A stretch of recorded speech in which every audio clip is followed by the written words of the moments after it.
So this is my video on nerves and pain, and so last time I did talk about mainly pain specifically, and like a little bit about how the nerves contribute to it and what can be perceived, but this time I'm going to go a little bit in more depth, and I did do some research also on the side because this book, or at least this specific chapter, at least for the nervous system, it was not very specific on like how its functions were.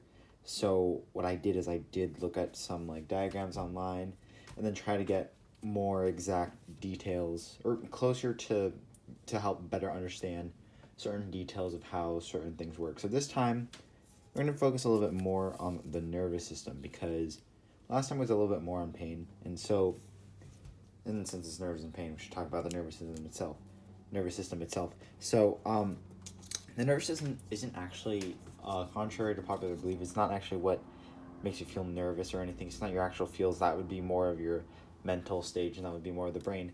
But rather how you feel things, how do you interact with it.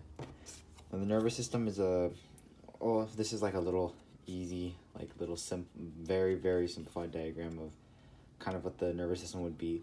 And so basically, as you can tell, it goes around like all the body, and I've also noticed it went kind of around the ribs. And so basically these nerve endings are what feel, and I feel pain or just feel normal things depending on what they are.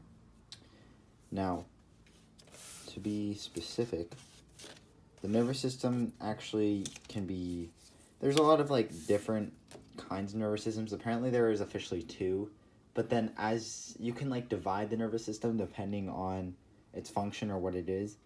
So for example, one way to divide it is to divide it through the central nervous system, which is just the brain and the spinal cord, and the peripheral nervous system, which contains a ganglion and nerves. So I'm assuming the ganglion is like, where the nerves branch off into and make several nerves. And so the brain and the spinal cord are the most important parts because those are, the brain is always where the activity is and where that like makes you perceive that pain or perceive that feeling of touch, if something soft, hard, if something was sharp or dull. It always goes through the brain, and it's all connected through the spinal cord. So think about it as like the brain is the outlet and your spinal cord is like one of those big adapter things that you has like the multiple 3-prong or 2-prong things, right? So you can just plug one of those into the wall, but then you can have multiple holes to plug in different devices in. And like the peripheral nervous system is like all of those extra devices getting plugged in. So this is one way to separate them from central to peripheral nervous system. Now the other one is based on, based on its function. So the nervous system can be broken down to somatic and autonomous, and the autonomous nervous system. So basically the somatic system is it's voluntary movement. So like if I'm going to scratch my eye, scratch my head, maybe some people have a voluntary thing. They say involuntary, but it's just a forced habit of voluntary movement of just cracking your knuckles. I do that a lot. So that is the somatic nervous system, basically things you voluntarily do, and if it's a habit, then it's still voluntary. It's not necessarily involuntary anymore. You just built the habit of doing it. It's still part of the somatic system. But the autonomous nervous system, the things that you do not control and you probably do not really have control over, like it's involuntary movement. Everything is autonomous. Like your heartbeat, your rate of breathing when you're not like thinking about it, because once you think about it, you can just hold your breath and you can just not breathe. Or if you're like a swimmer, for example, like I am, it'd probably be less autonomous because you have to normally control that. Or even blinking until you decide that you want to keep your eyes open. But yeah, somatic and autonomous nervous system. Now the autonomous nervous system can itself be broken down into two more, which is called sympathetic and parasympathetic nervous systems. Oh, they are not showing on the screen. There we go. And so basically the sympathetic nervous system is more your fight or flight response. Basically in that one moment like when it matters most, what are you going to do? And it's like an instantaneous response that you have to do at that one moment. Parasympathetic is like it's kind of like it's automatic but not really. And when I mean automatic, I mean like it happens right away. It's like kind of instantaneous that just happens based on, you know, your instincts. And that can be like, you know, oh, I have a grumbly stomach. Oh, because you're super nervous about something, or maybe just like crying in general, or even getting aroused is like another parasympathetic nervous system response. And so yeah, so fight or flight or parasympathetic. And so yeah, that's why they are separated. And so basically parasympathetic nervous system, sympathetic nervous system. Sympathetic is fight or flight. Parasympathetic is basically the sort of but not really autonomous things that happen. Right? And so that is broken down. And like that. And then yeah. One interesting thing, and sorry I'm going back to the other ones, probably would have been better if I just went like all of these and these, but needed to get these out of the way first.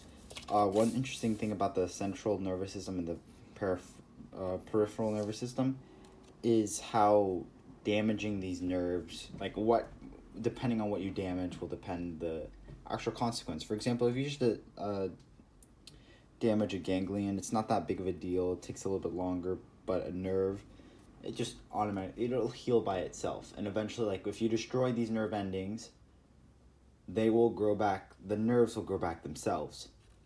And so basically here I have a little diagram. If you like, see if you like broke your arm or something, broke the nerve ending, it'll grow back.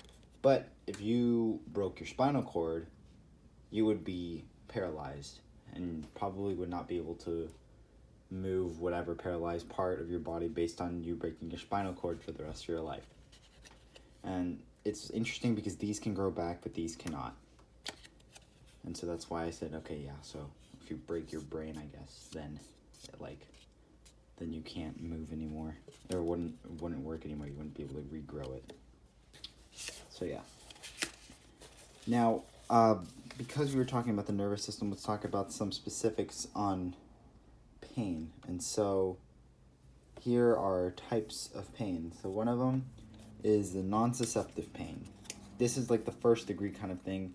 It's not that bad. It's like if you break your arm, but then you know that, okay, then your body knows that they're going to focus on healing that one part of the body until it like gets better. And apparently this is the good pain because then your body focuses on that specifically. Then there's inflammatory pain, which is when you get like when things turn like swollen or start to turn red. These are a little bit more serious because then like, you know, then you're obviously with the blood rushing to that area, things get swollen. It doesn't heal as smoothly as a nociceptive pain. And then there is dysfunctional pain, which is a little bit more unfortunate because it's with no evident purpose. All of a sudden things are hurting, like maybe muscle tenderness is one of those examples. And typically these happen because of like, you know, old age, for example. Then another one is neuropathic pain, which is much more serious. Neuropathic pain, it's more like it's like in your nervous system, there is a problem there. Like, for example, there are people that start feeling like pain all over their body, like all of a sudden. This is a neuropathic pain. It's not that common, although when it happens, it's not very easy to do anything about because it's your nervous system. It's just your brain perceiving it as pain. And one last thing, this is not part of the types of pain, or it's not a different category of the types of pain, but referred pain is a very interesting kind of pain because it's like it'll be that part of the body that's hurting, but that's not where the pain or the problem is. For example, a heart attack, you might feel pain in your arm because of the heart attack. That's typically where the pain usually is because there's like, you know, there's a problem, there's like a clot somewhere in your arm, but it's still like a heart attack. It's still based on the heart. And this can happen with different kinds of problems all around the body, and that is why it's referred, because it refers to another part of the body. already, that's about it. I will see you guys next time, and I'll do a different chapter. And I'll see you then. Bye-bye.